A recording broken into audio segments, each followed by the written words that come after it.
ज़रूरत थी पैसों की, इंग्लिश फिल्में देखी थी, उस वजह से इसी अंदाज में काम किया।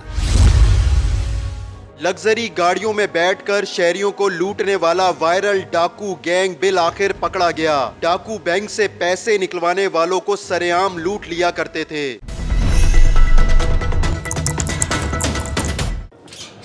शहजाद उर्फ मोटा गैंग बैंक से पैसे निकलवाने वाले शहरियों का पीछा करता और उनको निशाना बनाता। ये मुल्जिमान जदीद असले के साथ फिल्मी अंदाज में लोगों को लूटते, रकम लेते और रफू चक्कर हो जाते। इनको CIA कैंट पुलिस ने कैसे गिरफ्तार किया, आइए चलकर जानते हैं।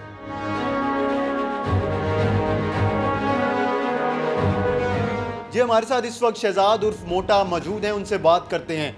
ये बताइएगा कैसे ख्याल आया इस फिल्मी अंदाज में वारदातें करने का? फिल्में देख के जी, इंग्लिश फिल्में देखी थी तो ज़रूरत थी पैसों की, उस वजह से फिर इसी तरह इसी अंदाज में काम किया। कब ख्याल आया, आखिर दफ़ा कब फिल्म देखी थी और कब ख्याल आया कि हम भी इस तरह वारदातें करें? मुख्तलिफ टाइम में सर फिल्में देखते रहे, उसमें फिर ये था ज़रूरत थी तो इस तरह काम किया। फिर गाड़ी में जाके असला कहाँ से लिया? पेशावर से लिया था जी। अपने पैसों का जी या किसी ने दिया था? नहीं, अपने पैसों से लिया था। ये गाड़ी जो आप लग्जरी इस्तेमाल करते थे सफ़ेद रंग की, ये तो काफ़ी मालियत की है, ये कहाँ से आई? ये बाहर कारोबार था मेरा, उसमें से पैसे कुछ बचे थे, कुछ नुकसान हुआ था तो उसी तरह उधार के पैसों से लेके और बाद में फिर उनको आहिस्ता आहिस्ता देता रहा। बाहर किस मुल्क में? मैं दुबई में जी। क्या करते थे वहाँ मुख्तलिफ काम करता रहा हूँ मैं। कितनी वारदातें कर चुके हैं? 6-7 किए हैं सर। कितने पैसे लूटे? मुख्तलिफ सर, किसी में 10, किसी में 15, इस तरह। कैसे पता चलता था आपको कि शहरी जो गाड़ी में सवार है इसके पास 10 लाख है, 20 लाख है, 25 लाख है? नहीं जी, पता नहीं था लगता, बस वैसे ही जिनको रोका उनसे जो मिल गया वैसे उस अंदाज में लिया। आखिर वारदात कौन सी की थी? यहाँ माल्टाउन में की थी। कितने पैसे? वो तकरीबन थे 32 लाख रुपए। 32 लाख रुपए? जी। जब लूटे थे उस वक्त पता था 32 लाख है? नहीं सर, कहाँ जाके देखा कि 32 लाख रुपए हैं? कुछ फासले पे जाके जब गाड़ी खड़ी की है कुछ 4-5 किलोमीटर बाद, वहाँ उस वक्त देखे थे कि पैसे हैं।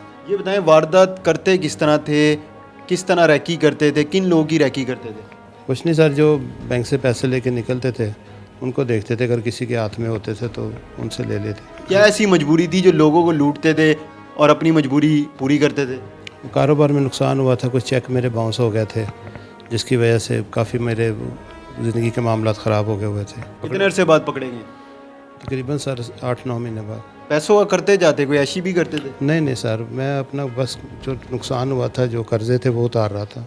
कितना कर्जा था? तकरीबन था सर 80-90 लाख रुपए।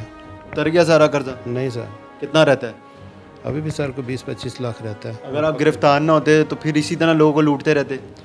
नहीं सर, मैं बस गाड़ी सेल करके तो ख़त्म कर रहा था काम को। गाड़ी की नंबर प्लेटें चेंज करते थे? जी। ये बताएं ना कितनी दफ़ा करते थे? बस वारदात के बाद कर लेते थे एक दफ़ा। कहाँ जाके? कुछ फासले पे जाके। कहीं स्टे भी करते थे या चले जाते थे? बस नहीं, चले जाते थे, स्टे नहीं करते थे। आपको असला चलाने आता है? बस देखा हुआ लेकिन चलाया नहीं कभी। तो उतरते तो आप गाड़ी में से ऐसे थे जैसे अभी गोली मार देंगे? जी बिल्कुल, वो तो खौफ ही डालना होता है ना, मारा तो नहीं कभी किसी को। पहले कभी सज़ा हुई है, पकड़े गए? जी, मैं 2010 में पकड़ा गया था। किस केस में? इसी डकैती में पकड़ा गया था। कितनी की थी वो मालियत की? वो सर थी वो भी 10-10, 15-15 लाख की थी, 2-3। कहाँ की थी? लाहौर में। कितना अरसा जेल में रह गए हैं? तो साल तकरीबन। नईम ट्रेनिंग ली थी किसी से या असला चला लेते थे? नहीं सर, असला नहीं चला लेता था, बस मूवियाँ वगैरह देखी हैं तो उस वजह से। कौन सी मूवी देखी थी? शहजाद भाई इनके साथ ही मैंने देखी थी इंग्लिश मूवियाँ। दोस्त हैं आप इनके? जी, कितने अरसे से? तकरीबन होंगे 3-4 साल से सर ताल्लुक़ तो है, लेकिन मिले हम 2022 के एंड शुरू में थे ना, तो पहले फ़ोन पे रब्ता था हमारा। कितनी वारदातें कर चुके हो आप? 6 से 7 वारदात। कितने पैसे आपके हिस्से में आए? सर तकरीबन 30 से 35 लाख। अच्छा, ये जो स्टाइल था आपका, गाड़ी में आते थे और मुंह पे मास्क पहने हुए होते थे, क्यों पहनते थे मास्क? बस यही सर डर होता था कि कोई देखे ना। तो जब आप उतरते थे गाड़ी से, गन यूँ तानते थे, तो लोगों में कितना खौफ होता था? आप देखते तो थे ना? जी सर, हम देखते रहे। कितना? ज़ाहिर है सर, लोग डर जाते हैं तो ये गलत था जो हम करते थे सर। अगर पकड़े ना जाते तो आप इसी तरह लोगों को लूटते रहते? नहीं सर, हम छोड़ने वाले थे, ये भी वापसी जा रहे थे, गाड़ी सेल कर रहे थे, तो कहाँ जा रहे थे ये वापस दुबई जा रहे थे। आप यहाँ क्या करते हो, किसके साथ रहते हो, कहाँ रहते हो? मैं इधर सांदे में रहता था। अकेले? जी। घर कहाँ है आपका? घर टोबा में। टोबा, शादी हुई है? जी। बच्चे हैं? जी। क्या बताया हुआ उनको, क्या करते हो लाहौर में? उनको तो सर झूठ बोला हुआ था कि मेरा स्क्रैप का काम है, ये वो इस तरह। अब चलते हैं इंचार्ज CIA कैंट के पास और उनसे जानते हैं कि इनको कैसे गिरफ्तार किया।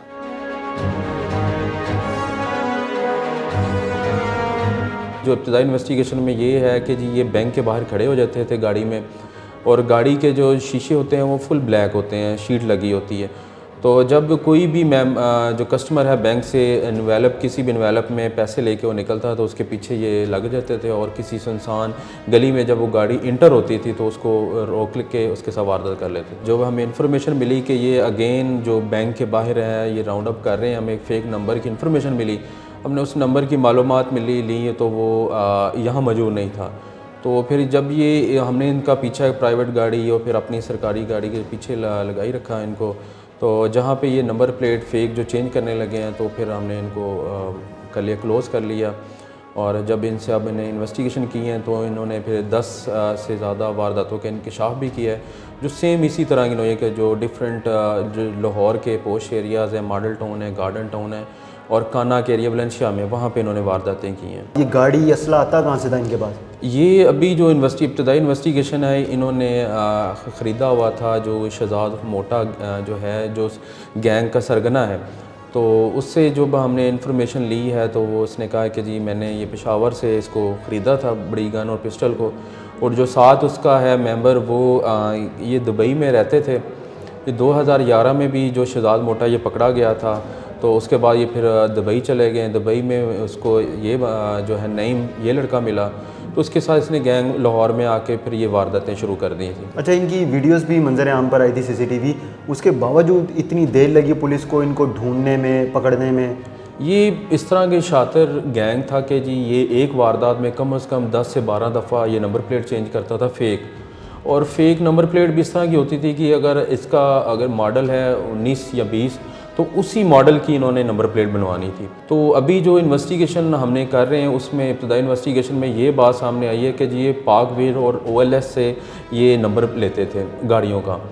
तो आपके प्रोग्राम के वसासत में तो ये भी लोगों को कहूँगा कि अपना नंबर प्लेट जो है उसको हाइड रखा करें।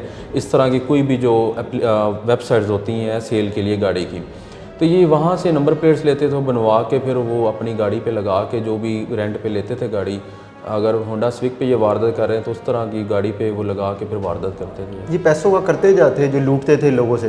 ये अब इसके अभी जो इब्तदाई इन्वेस्टिगेशन में ये कह रहे हैं कि जी मैं अपने कुछ बाहर अपने बेटा उसका होता है दुबई में, उसको ये पैसे बेचता है, कुछ इसका अपना था, कुछ कर्ज़ में था, तो उसकी वजह से ये कर रहा था वारदातें।